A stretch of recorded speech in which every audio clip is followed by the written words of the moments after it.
La producción de Otra Mañana se comunica con los nuevos Motorola Razr 60 y Motorola Razr 60 Ultra. Hello, Moto.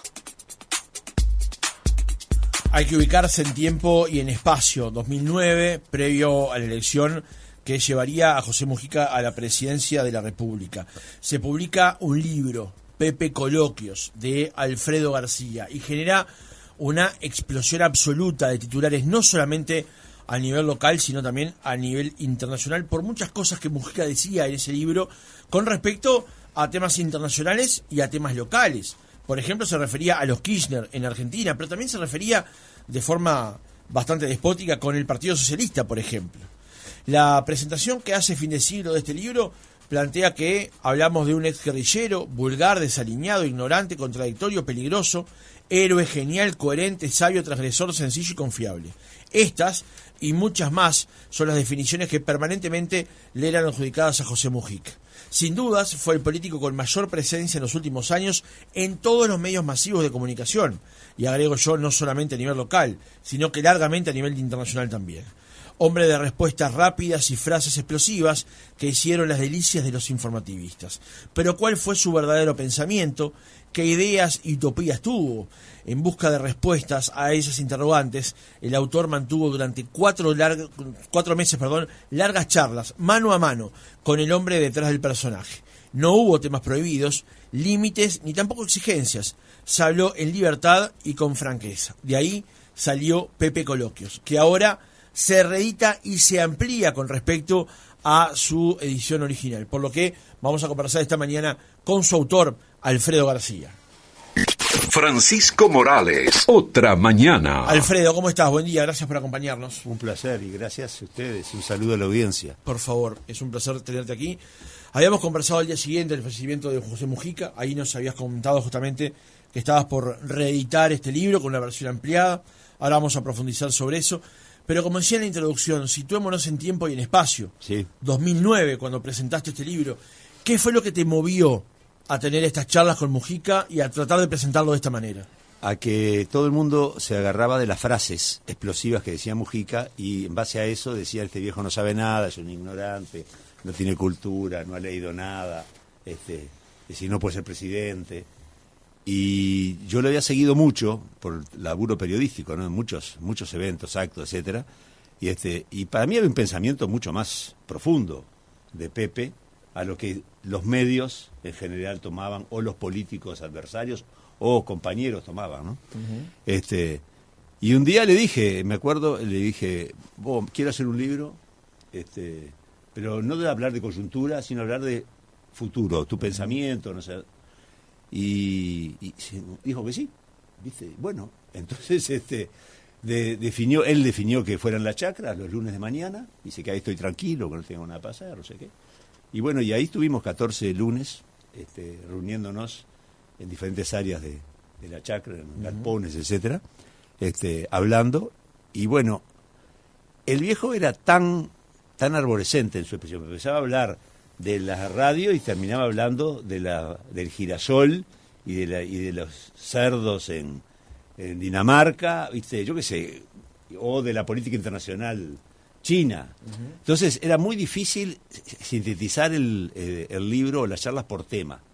Y ahí yo opté por decir, bueno, las charlas van en bruto, como fueron, porque tienen toda una cierta continuidad. Claro, hay un hilo igualmente. Hay un hilo, y aparte yo cada lunes iba con un tema, no quiero hablar de tal tema. Y bueno, yo trataba de rumbearlo para ahí.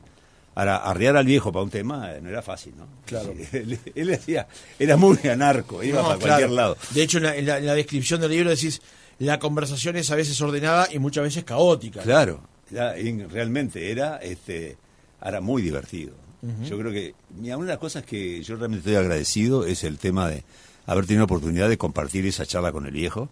Era fantástico. Te dejaba pensando, te decía cosas que vos nunca habías relacionado unas con otras, y decías, mirá esto, y después decía cosas, y se anima a decir estas cosas, ¿viste? Uh-huh. Era absolutamente libre en su expresión. Alfredo, hay una nota de estos días de Leonardo Abercorn que habla de las vidas de Mujica. Uh-huh. Ahora te voy a consultar sobre eso, pero vos a través de estas charlas, de estos lunes de conversación, de esto que se plasma luego en un libro, ¿Pudiste descubrir efectivamente qué es lo que pensaba José Mujica? ¿Quién era José Mujica? El viejo era tan diverso que yo creo que nadie puede decir conozco, salvo Lucía capaz, o algún compañero de toda la vida, que puede decir que lo conoce realmente a fondo. Escribir un libro no te hace musicólogo. Claro. Que es un tema que a veces podemos caer muy fácilmente, que somos expertos y sabemos todo de Mujica. No, ni ahí. Yo conozco algunas facetas de Mujica y yo lo que sí creo haber descubierto es su capacidad de pensar libremente, no atarse a ningún tipo de dogmatismo. Manejaba mucha información por lectura o por charlas con gente de diferentes temas, ¿no? Tenía una capacidad de comunicación con todo el mundo. A él le interesaba hablar con empresarios, con estudiantes, con obreros, con campesinos, con quien fuera, ¿tá? Y eso se va nutriendo y tenía una gran capacidad de lectura aparte, ¿no? Uh-huh. Entonces, yo no creo que yo pueda decir el viejo era tal cosa. Yo creo que era un ser antidogmático, libre en su pensamiento, con una definición socialista, porque ahora está el verso de que él fue guerrillero y después se volvió demócrata y bueno. Es como que cuando soy joven soy revolucionario y después soy conservador. Claro. No, pará, el viejo tenía una visión socialista del mundo, o de su utopía era socialista. ¿Cómo hacerlo? Era difícil, él no tenía respuesta tampoco. Pero él trabajaba en lo que creía que podía aportar para eso, ¿no? Entonces, yo no me animo a definir a Mujica más que como un gran pensador, que como gobernante fue mediocre, porque vamos a meter la otra, ¿no? Ahora vamos a hablar de eso también, claro. Pero como un gran pensador y sobre todo con una capacidad de... Era un catalizador para despertar debate y para despertar movimiento de ideas, ¿no? Que en definitiva es donde se saca la síntesis. Claro. Cuando vos presentaste el libro, que se lo llevaste al Mundo Canalda, sí, bueno, integrante también del MLN Tupamaros, que falleció hace un tiempo, le mandamos un saludo a Estefanía, vos le dijiste algo así como, bueno, acá está el libro, no hay nada nuevo, es un libro sobre Mujica, digamos. Sí. ¿Vos no habías visto en el libro ya que había esa sustancia, eso que iba a pasar después, que fue dinamita pura? Lo que pasa es que nos pasó, a Edmundo y a mí nos pasó de que conocíamos mucho a Mujica, lo habíamos escuchado mucho, entonces no encontramos nada que nos sorprendiera, ¿tá? Porque además como fueron, viste, diferentes charlas, pero claro, para la gente que no lo conocía y empezó a leer y empezó a ver cosas, además se agarraron fragmentos, ¿no? Muy... Ahora vamos a conversar sobre lo que fue la columna de Paulillo, además que sí. fue la que prendió la mecha sobre todo esto, digamos. Exacto. Entonces, para mí era mostrar al viejo lo que pensaba. Y no había nada demasiado que... Incluso los dos dijimos, sí, Mujica, está todo bien, como diciendo, sí, está. Era lo que esperábamos, sin sorpresas, ¿tá? Pero sin sorpresas para nosotros dos. Creo que para el resto de las personas fue bastante sorpresivo. Ahí aparece la columna justamente de Paulillo, que toma algunos extractos del libro y los publica en Búsqueda. Sí. Y a partir de ahí explota. Tu vida cambió. Totalmente. No, porque aparte yo le había sacado una semana antes en Voces, un adelanto, no trascendió demasiado, no le dio demasiada bola, y a la semana siguiente Paulillo hace un extracto de 4 páginas de Búsqueda, con los fragmentos que él consideró más importantes, y Nelson Fernández escribe para La Nación. El mismo jueves salen las dos cosas. Y ahí explotó mi casa, porque empezó el teléfono a las 6 de la mañana, me llaman de Argentina a mi casa. Yo digo, ¿y esto qué es? Yo no entendía qué pasaba, ¿tá? Porque había sido ya, el libro tenía una semana en la calle, y no sé qué, bueno. Y ese día hablé creo que de continuo, durante 14 horas con diferentes medios. Todo el mundo, viste, porque habían agarrado frases. Los argentinos se habían agarrado de que él decía que Argentina era un país de estúpidos, de tarados, que eran todos corruptos o locos, paranoicos. Agarraban frases fuera de contexto, ¿viste? Y los argentinos son mandados a hacer para eso, ¿no? Agarran el vaso y te arman el tsunami del siglo, ¿viste? Entonces, bueno, y acá tuvo muchas repercusiones y claro, estábamos en campaña electoral, entonces, y sabes que fue tal la avalancha en contra de Pepe por parte de sus adversarios que los compañeros de Pepe como que patrinquearon, ¿no? Tiraron para atrás. Dijeron, esto es un peligra la candidatura. No entendieron, mirándolo en perspectiva, el libro lo tenían que haber usado como un elemento, es decir, este es Pepe y este es el tipo que puede ser mejor gobernante del país, porque piensa esto. No lo hicieron, al contrario, entraron a recular en chancletas, y hasta el propio viejo en Minas le hacen leer una carta diciendo que había sido engañado por un periodista con careta de compañero, ¿viste? Bueno, pero pasa que a vos, Ahora vamos a seguir hablando de Mujica, pero a vos en esa instancia te dijeron de todo. Como Sí, que vos sí, eras menos que era bueno. funcional Claro, a claro. la calle. La Sí, calle claro. Herrera, Sí, sí, que era era el quien candidato. competía con Sí, sí. el Partido Nacional, ¿no? El nieto Fernández Huidobro me dijo, este es un viejo operador de la calle. ¿Viste? No tenían escrúpulos, ¿viste? Desde ese punto de vista, no, a mí me dijeron de todo menos que era lindo. Y bueno, menos, ¿no? Claro, una de las cosas que más llamó la atención, Alfredo, de ese episodio, es que Mujica acá, yo no sé si salió o no salió como pudo, digamos, porque estaba en el medio de la campaña. Recuerdo además un intercambio que tuvo con un periodista de Canal 10 en una actividad en la calle, le dijo cualquier cosa también. El asunto es que eso llegó tal vez a su clímax cuando Tabaré Vázquez, en Estados Unidos, ante una consulta de Alejandro Figueredo, que era el cronista que estaba trabajando para ese momento en Canal 12, le plantea el tema y Vázquez dice que Mujica dice estupideces a veces. Claro, me acuerdo, Y eso lo vi fue el video. lapidario. Ese video lo vi decenas de veces, porque aparte dice, Mujica habla desde el púlpito, Exacto. filosofa sobre todo y todos, a veces bien y a veces dice simplemente estupideces. Entonces, en ese momento, el candidato a presidente por el Frente Amplio es catalogado como que dice estupideces por el presidente en ejercicio del Frente Amplio, fue una cuestión lapidaria, ¿viste? A mí, yo nunca lo pude confirmar, no lo sé, pero a mí me han dicho de que Mujica puso sobre la mesa la renuncia a la candidatura y dijeron que no. Yo no lo sé eso, ¿tá? Pero te dijeron que no, por suerte dijeron que no, ¿no? Porque hubieran errado. Y bueno, y la cosa siguió, pero yo pasé a ser leproso directamente, ¿tá? Era intocable, paria. Creo que si hubiera ido a la India me hubieran recibido mejor. ¿Y cómo te sentiste con respecto a eso, teniendo en cuenta tu historial? Mirá, yo en ese momento, fue un choque, porque aparte incluso me acuerdo que me llama una vez una radio argentina y me dice, no, acá estamos, no, porque usted quería que hablara, no sé qué, porque está Mujica acá, y querían que yo tuviera un contrapunto al aire con Mujica. Digo, no, miren, yo no hago contrapuntos con Pepe en este momento, ni yo me llamé a silencio, porque me pareció de que le habían agarrado para los tomates, de todos lados, y decidí callarme porque que pasaran las aguas, ¿viste? Porque estaba la campaña por medio, y para mí era más importante que el Frente siguiera la campaña y ganar las elecciones, que yo ponerme en víctima, ¿viste? A decir, ay, me traicionaron, y ¿viste? Que es muy lindo el papel de víctima, ¿no? Pero no aporta un pomo, ¿tá? Y creo que los periodistas tenemos esa tendencia enseguida, nos pellizcan y ya somos poco menos que nos atentaron, y entonces, ¿viste? Es tristísimo ver eso, y cada vez más recurrentemente. Claro, ¿viste? No bancas nada, bueno, dedicate a otra profesión, querido. Andá a vender a un shopping, yo qué sé, ¿viste? Pero no te dediques. Si estás en cuestión de periodismo, te van a criticar. Es como los políticos, ¿no? Tanto como nosotros criticamos a los políticos, tenemos que ser capaces de que nos den con un caño, ¿viste? A mí me dieron con un caño. Con respeto. Claro, me dieron con un caño mal. Y yo opté por callarme la boca, en ese caso, ¿viste? Bueno, y esperar a que pasara la tormenta y que ganara, ¿no?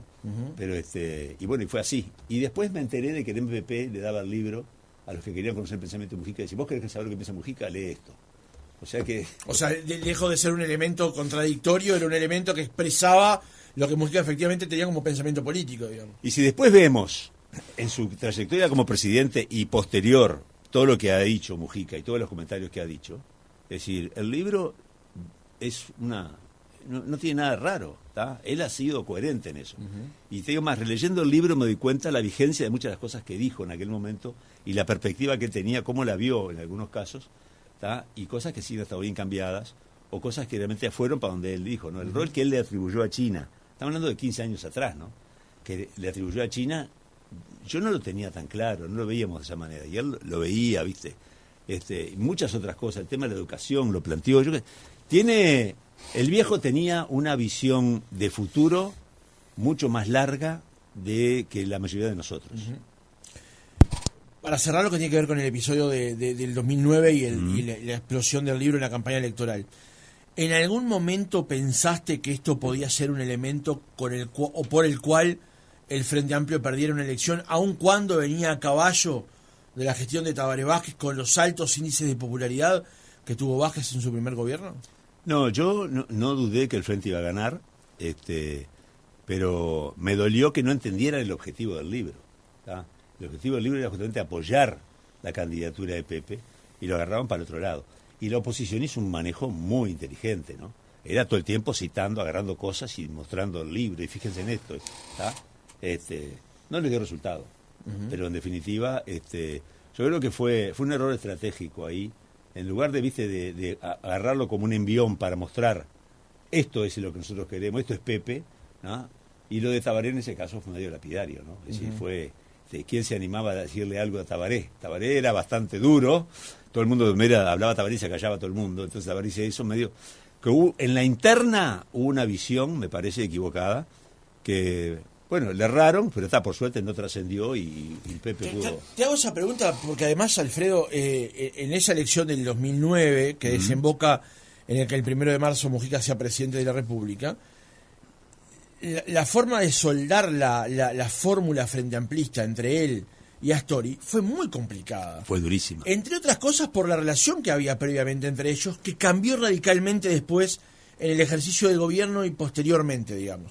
Pero antes era muy difícil. De hecho, Astori queda tercero en el Congreso del Frente Amplio. Quien queda segundo es Marcos Carámbula. Que eso fue una vergüenza. Eso fue una vergüenza, una maniobra de algunos sectores del Frente Amplio para hacerle pagar a Astori. Porque Astori para alguna gente pasó a ser poco menos que el neoliberal antifrentista, ¿no? Una cosa que, esa visión que algunos dogmáticos le achacaron, que me parece que y le hicieron pagar eso a Danilo, porque Danilo se sabía que Pepe era más poderoso, pero Danilo era una persona muy importante, y meterlo de tercero, esos son los votos de los delegados, eso fue organizaciones políticas que mandataron y decir, hay que votar a Carámbula frente a Astori, pero la fórmula era Mujica-Astori, ¿no? O Astori-Mujica si hubiera sido claro, la inversa, ¿no? Pero yo creo que ellos tuvieron una relación buena al principio, después se empezó a complicar. Yo me acuerdo que en el 2006 les hice una entrevista juntos cuando los eran ministros, esa entrevista fue maravillosa, y ellos tenían muy buen sentido muy buena relación. Después se empieza a complicar, y en la lucha de las candidaturas se complica, ¿no? Y el último día que yo voy a la chacra para la última charla, ese día es cuando se encontraban en el local del Frente Amplio, Danilo y Astori, para decir que estaba la fórmula. Y me acuerdo de la foto. No, fue una cosa... Era un velorio. Ni se miraron. Era un velorio. ¿Está? Fue realmente... creo que después recompusieron muy bien la relación, creo que trabajaron en sinergia muy bien, con diferencias. Vamos a entendernos. Eran diferentes. Esta es su forma de actuar. Astori era metódico, el Pepe era narco, uno era radical, el otro era mucho más mesurado. Sí, había mucha diferencia entre los dos, pero creo que pudieron trabajar humanamente muy bien, ¿no? Políticamente creo que tenían rispidez, había diferencias. Alfredo, el gobierno de José Mujica hace honor a la popularidad que tuvo Mujica, o una cosa fue Mujica presidente y otra cosa fue el gobierno de Mujica. No, yo creo que el gobierno de Mujica no fue bueno, para las expectativas que teníamos todos. Para las expectativas desde el punto de vista político, había plata, tenía autoridad moral y tenía el poder de los votos atrás. Él podía haber hecho cosas que no las hizo, y creo que como gestor no fue buen gestor. Me parece que abrió demasiado el juego, dejó libertad, hagan, y ahí hubo errores que todos conocemos, y después en el resultado, cuando vos haces el balance del primer gobierno de Tabaré, tenés 4 o 5 cosas que marcaron el gobierno de Tabaré, ¿no? Reforma impositiva, sistema integrado de salud, consejo de salario, plan Ceibal, lucha antitabaco. Si tenés, no sé, un montón de 4 o 5 cosas, y decís, Tabaré dejó esto, básico. Vos agarrás el gobierno de Mujica y decís, aborto, que estuvo bien, me parece a mí, que además es una necesidad social que ya venía de que Tabaré había vetado. Ahí va, que fue una corrección en el gobierno de Vázquez, digamos, claro. ¿no? Que el viejo, todo el mundo dice, él no estaba muy de acuerdo, pero él no iba a vetar, él no estaba de acuerdo en vetar, a usar el veto como recurso. Que hay que recordar que en esa ley del aborto tuvo una incidencia muy importante Iván Posada, claro, que fue el que creó el mecanismo de la objeción de conciencia, digamos, sí. Mecanismo por el cual finalmente hubo consenso para el voto. Para el voto, claro. Y después de Mujica tenés el matrimonio igualitario y la legalización de la marihuana. ¿Y qué más? No tenés logros demasiado, es decir, los asentamientos no se avanzó demasiado. Bueno, yo señalaría la UTEC. Sí, la UTEC es cierto, y las patentes, pero no son cambios estructurales, no son realmente. Él la UTEC la creó porque él en realidad quería reformar. Él quería otra cosa. Quería otra cosa, y él quería favorecer la UTU, pero en educación quedó con un debe grande. Lo trancaron. Él perdió la pelea ahí con la interna del frente y con la interna de los sindicatos, ¿no? De la educación, la perdió. Bueno, él ya había criticado, en el libro criticaba a los sindicatos, ¿no? Claro, la forma de conducirse de los sindicatos. Claro, entonces me parece que desde ese punto de vista yo creo que el gobierno tuvo muchas sombras, ¿no? Y para lo que podía haber hecho. Para mí el tema es, él tenía capacidad de haber hecho mucho más de lo que hizo.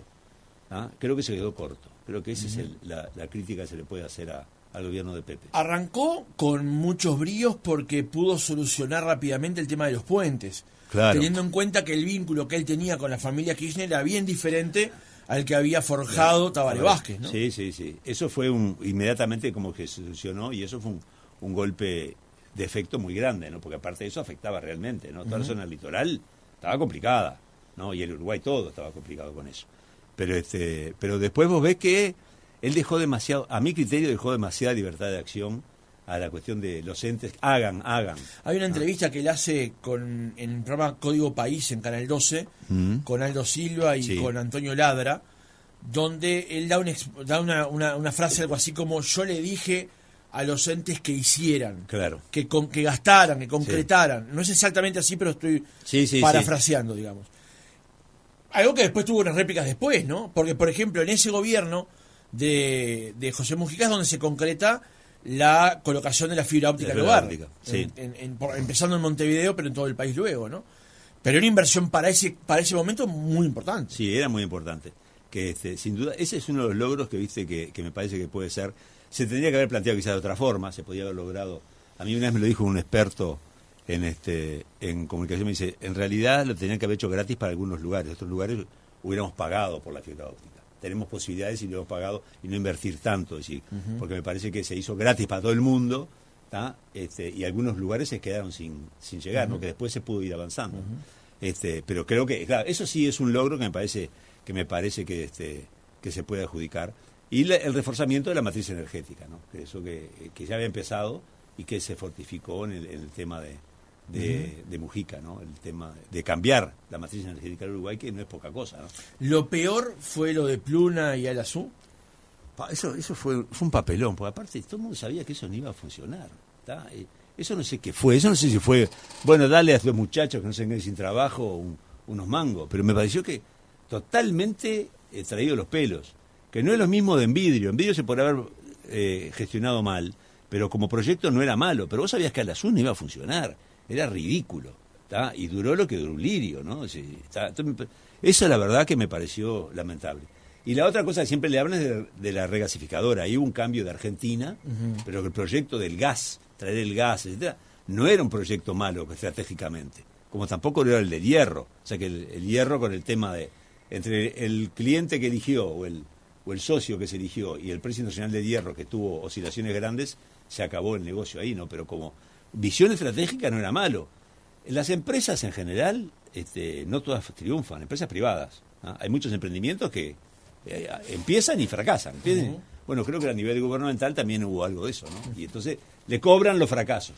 Estamos conversando con Alfredo García, autor de Pepe Coloquios, un libro que ahora está nuevamente en las librerías de todo el país, editado por Fin de Siglo, donde a la versión original hay cuestiones ampliadas, cuestiones agregadas. Sobre eso vamos a conversar en unos minutos nada más, pero para seguir el hilo del reportaje, Alfredo, aquella situación con respecto al tema de Pluna, el famoso remate, el caballero de la derecha y toda aquella historia, digamos.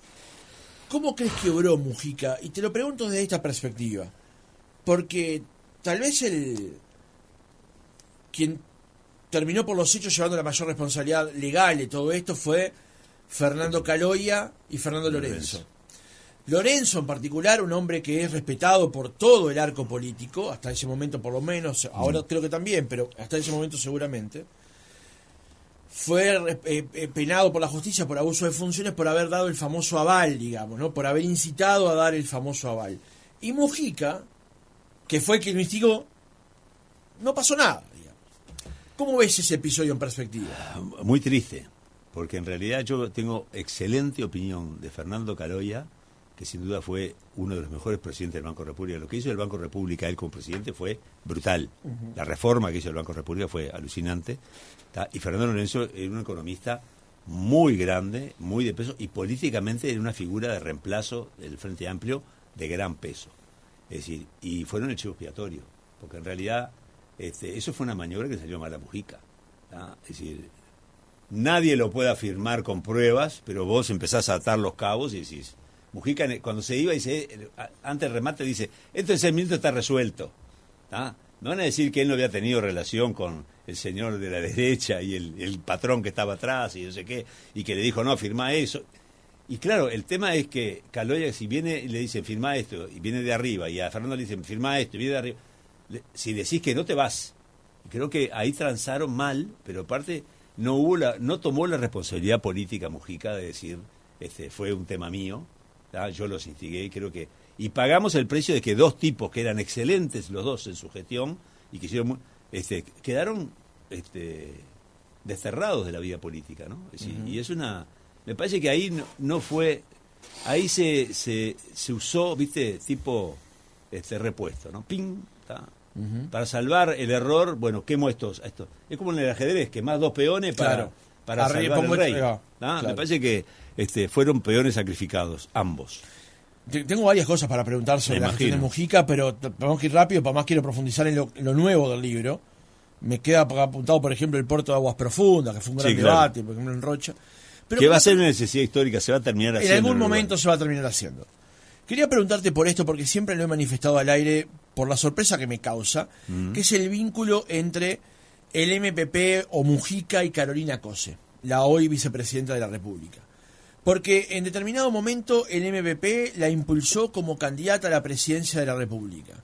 Perdió, y cuando perdió no le dio el lugar que ella aspiraba en la lista del Senado y la mandaba para allá atrás.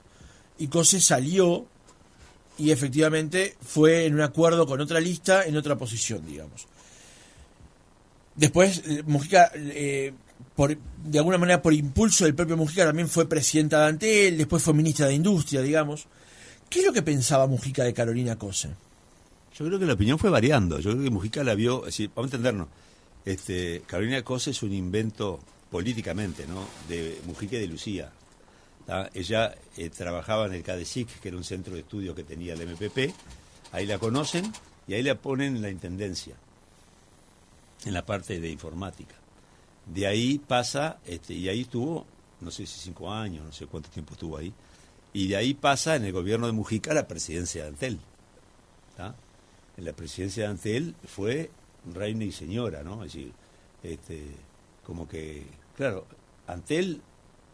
yo creo que que la torre de Antel obnubila el sentido racional de las personas, porque yo lo experimenté. Estás en el piso, ¿te sentís? Yo estuve arriba, sí, y mirás y la casa de gobierno es chiquitita, sí, viste, decís, yo estoy, ¿vieron qué es eso? Yo estoy acá arriba, entonces, porque viste que las veleidades de los presidentes de Antel es el presidente de la República. Yo creo que viste que hay una cuestión. Debe ser, no sé. Hay ejemplos en la historia, Lombardo, claro, Méndez. Pero hay varios. Todos querían ser presidente de la República, ¿no? Entonces, bueno, yo creo que ella tiene una gestión que, claro, con plata gasta $90 millones en publicidad, Antel, en su periodo, el doble del anterior y del posterior. De ahí viene Tabaré y la ponen en industria. ¿Tá? Y de ahí va a candidata a presidenta. Marcha con Daniel. Marcha con Daniel la lleva, y ella creo que tenía veleidades de ser la primera candidata al Senado en lugar de Lucía. Y me dijeron, no, Lucía es Lucía. Número puesto. Claro, Lucía es Lucía, viste, como que no. Y ahí ella toma distancia y se abre y se va con el Partido Comunista. O sea, hace una alianza con el Partido Comunista, y después hace su propio grupo, viste. Y después, bueno, está ahí. Pero recientemente Mujica dijo también que en el interior no la bancaban. Lo que pasa es que ahí estaba peleando el tema, ¿cómo es? Yo creo que en este caso lo que estaba peleando era Yamandú, ¿no? El viejo, para dar latiguillos y usar frases, así yo creo que ahí él estaba apoyando la candidatura de Yamandú frente a Carolina, entonces usó cualquier argumento. Lo cual puede ser cierto. Yo creo que en el interior capaz que ella no tiene la penetración de llegada que tenía Yamandú, por la forma de ser, ¿viste? Yo creo que es un producto originario de Mujica y Lucía, ¿tá? Que después toma su propio camino y hace su propia... Y cortan riendas, ¿no? Es decir, Bueno, y llegó hasta la vicepresidencia, no se puede quejar. ¿Qué piensa Mujica de los sindicatos y de los sindicalistas? Mirá, ese es uno de los temas que yo estaba ahora leyendo el libro. En un momento dice, porque hablamos de los sindicatos, no sé qué, y él es defensor de los sindicatos, ¿no? Sin lugar a dudas, pero dice, pero tenés que ser el primer laburante, ¿está? Yo creo que estaba muy de acuerdo con el discurso de Richard Reed en esas cosas, ¿viste? Puede haber una similitud muy grande.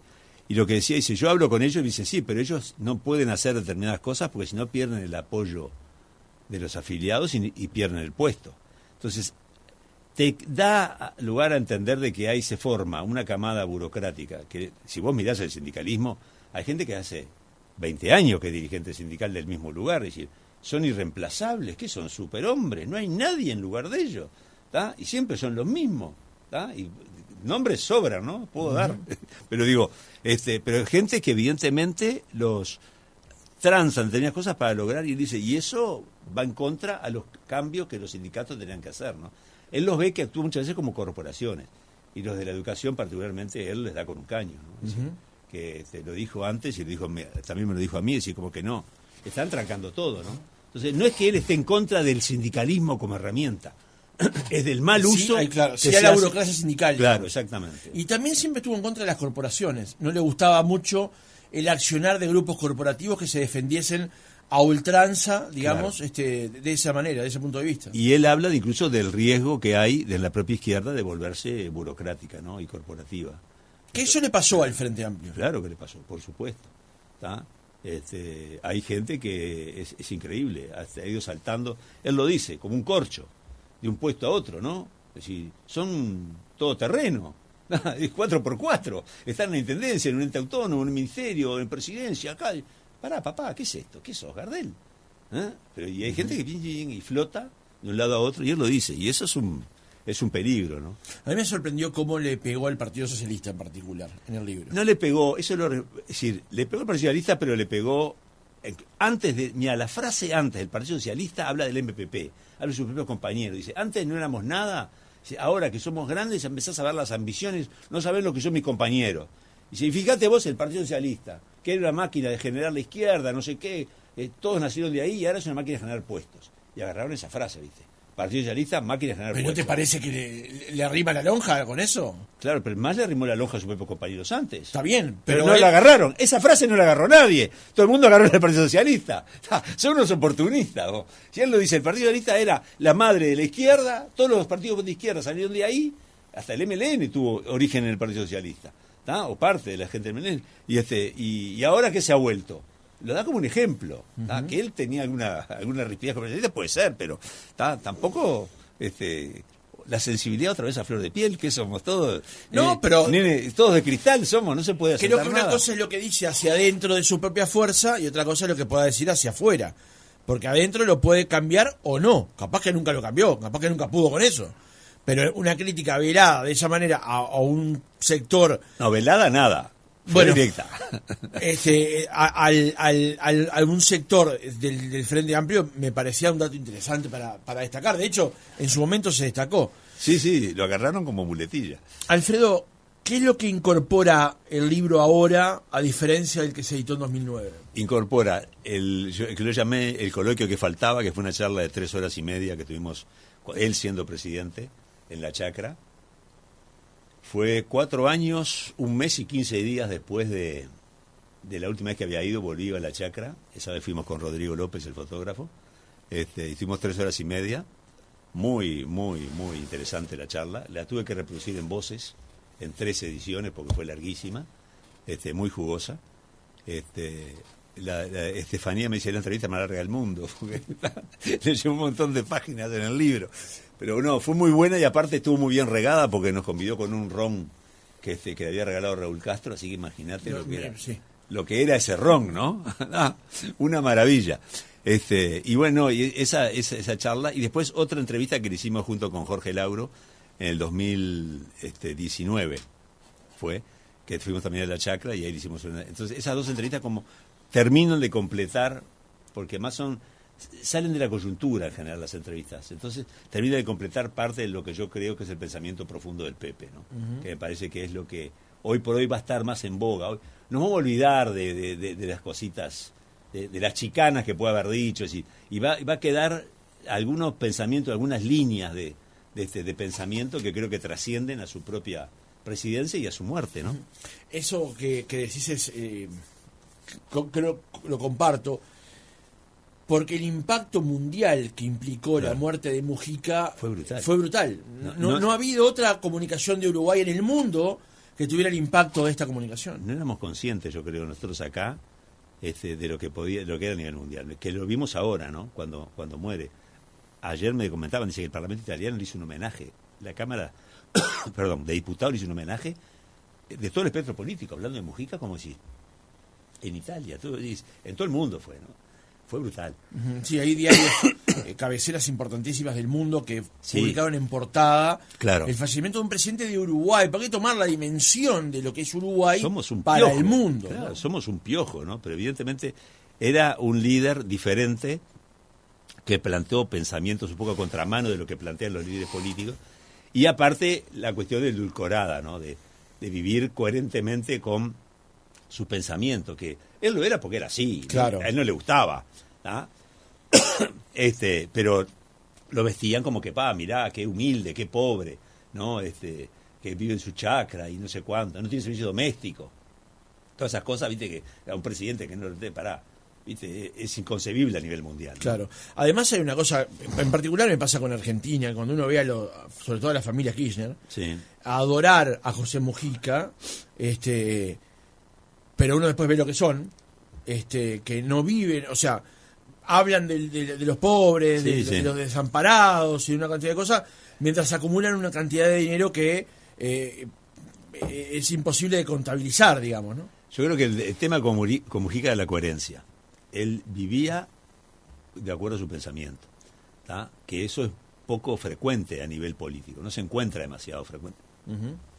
Mucha gente dice cosas muy lindas, pero no actúa en consecuencia. Vamos a hacer dos últimas preguntas con respecto a Mujica y al libro, que ustedes ya saben está a la venta en las librerías, editado por Fin de Siglo, Pepe Coloquios, en esta edición ampliada. Te quería preguntar por dos episodios en particular. Otro por otro libro que editó Mujica junto con Sanguinetti, ¿no? Que es donde uno ve una rara avis en el mundo, donde un guerrillero que estaba a los tiros contra el gobierno, que integraba Sanguinetti como ministro, que fue ministro de Industria y ministro de Educación y Cultura, y 50 años después, esas dos personas, líderes políticos y figuras máximas de sus propios partidos, se sientan a conversar, a dar mensajes de unidad y a recorrer buena parte de los países de América dando justamente ese mensaje. Otro aspecto fue la conferencia de prensa que hicieron los expresidentes junto con el presidente de la calle Pou en su momento por el aniversario del golpe, el 27 de junio de 1973. ¿Cómo viste esta nueva fase de Mujica en ese nuevo timing de su vida? Yo creo que él aprendió, como todos aprendimos, que la democracia tendrá imperfecciones, pero es un sistema que es lo mejor que tenemos y hay que preservarlo y que está en el ADN del uruguayo. Hoy por hoy creo que muy poquitos, ¿no? Casi mínimo, un número de uruguayos diría la democracia no sirve para nada. Creo que todos la tenemos, ¿viste? A algunos nos costó aprenderlo con sangre, sudor y lágrimas, ¿no? Y a Mujica quizás más que a muchos. Yo creo que eso es una revalorización del sistema democrático. Él siempre decía, gobernar es convencer, ¿tá? Es decir, aquello de imponer ideas no funciona. En ningún lado ha funcionado, porque más tarde, más temprano la tortilla se da vuelta. O convences y realmente la gente convencida hace los cambios o no. Y creo que en definitiva eso es un mensaje de ambos, tanto de Sanguinetti, de todos los presidentes, ¿no? De fortalecer esa cuestión democrática nuestra, ¿no? Es decir, nosotros podemos ser rivales, podemos ser adversarios, nos podemos pegar con un caño, pero hay reglas del juego que se respetan y en esto estamos todos sentados en la misma mesa. Entonces me parece que es un mensaje fortísimo, que es muy poco frecuente en el mundo. Vos no encontrás eso en muchas partes del mundo. Yo no me animo a nombrar 5 países donde encuentres eso, ¿no? En general no se da. Y creo que Mujica, desde ese punto de vista, jugó con las cartas sobre la mesa, ¿no? Es decir, bueno, yo creo el tema democrático Bueno, y fue electo presidente por el voto popular, ¿viste? O sea que más ratificación que eso. Entonces, esta cuestión es que le quieren decir el pasado, lo que hizo, que era asesino, que no sé qué. Sí, mira, Mandela, que todo el mundo lo idealiza ahora, Mandela en aquellos tiempos era un terrorista, asesino, estuvo más años preso que Mujica, 20 y pico de años, no me acuerdo cuántos fueron, si 23 o 27, y después pasó a ser el padre de la patria en Sudáfrica. Pero antes era el demonio encarnado. Bueno, ahora mucha gente que quiere hacer eso con Mujica, me parece que está un poquito los figurines atrasados, me parece. Lo último tiene que ver con una publicación ayer en Búsqueda, valga la particularidad, sobre un libro de su director, Andrés Danza, que va a ver la luz también ampliado sobre Mujica. Que la oveja negra del poder. Exactamente, que incluye unas declaraciones de Mujica donde hace algunos cuestionamientos y algunos señalamientos. Uno de ellos es que Alejandro Sánchez sería el reemplazo como liderazgo en el MPP y que incluso lo ve como candidato a presidente de la República. ¿Qué pensaste ayer cuando leíste eso? Chocolate por la noticia, digo, si eso es una noticia, escúchame, todo el mundo sabe el rol que está jugando el Pacha, cómo ha ido creciendo dentro del MPP, que es uno de los delfines de Pepe, y él está apostando apostó a hacer su carrera política y hoy maneja, sin duda, es el líder interno del MPP, nadie lo duda eso, y que tiene aspiraciones, por supuesto, ¿quién lo duda? Pero digo, no hay nada raro, no hay delfines tampoco. En la vida política uruguaya, en general los presidentes nunca han podido nombrar a sus sucesores. Todos los que intentaron marcharon a la B.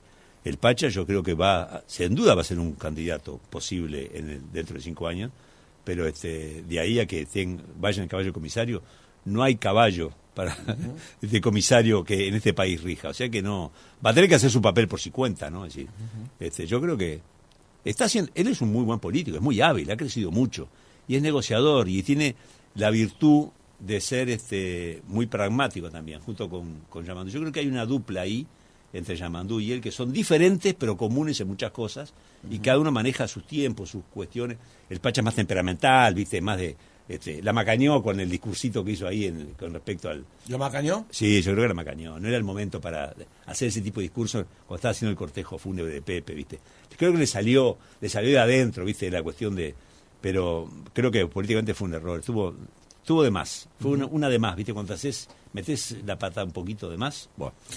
Una última pregunta, Alfredo. Mujica siempre dijo, incluso en tu libro y en otras declaraciones, que lo que él quería como líder político era que la barra que viniese atrás lo superara. ¿Hoy crees que hay barra atrás para superar a Mujica? Yo creo que Mujica es irreemplazable. No va a haber otro Mujica. Pero creo que hay un equipo, creo que los liderazgos van a ser colectivos. Creo que a nivel general van a ser colectivos. Se acabó el periodo de los presidentes todólogos. La generación que tuvimos de Sanguinetti, Valle, Tabaré, Lacalle, Herrera, eso se acabó. Yo creo que hoy la realidad es mucho más complicada y hoy se precisan equipos políticos, con uno que por supuesto sea el director de orquesta, pero si desafina es la orquesta, no solo el director. Entonces yo creo que hay gente, creo que han logrado un montón de gente, y que se están formando y que bueno, y vamos a ver cómo trabajan ahora, porque hoy tienen una responsabilidad muy grande, ¿no? Hoy hay que poner en la práctica, ahora en la cancha se ven los pingos, ¿no? Bueno, ahora hay que ponerse y yo tengo esperanza. A mí me inspira mucha confianza Yamandú. Yamandú es un tipo que podrán tildar de lo que quieran, pero no es ningún pelele, y es un tipo que se toma su tiempo, pero sabe para dónde va. Entonces, no creerse que es un canario, ¿viste?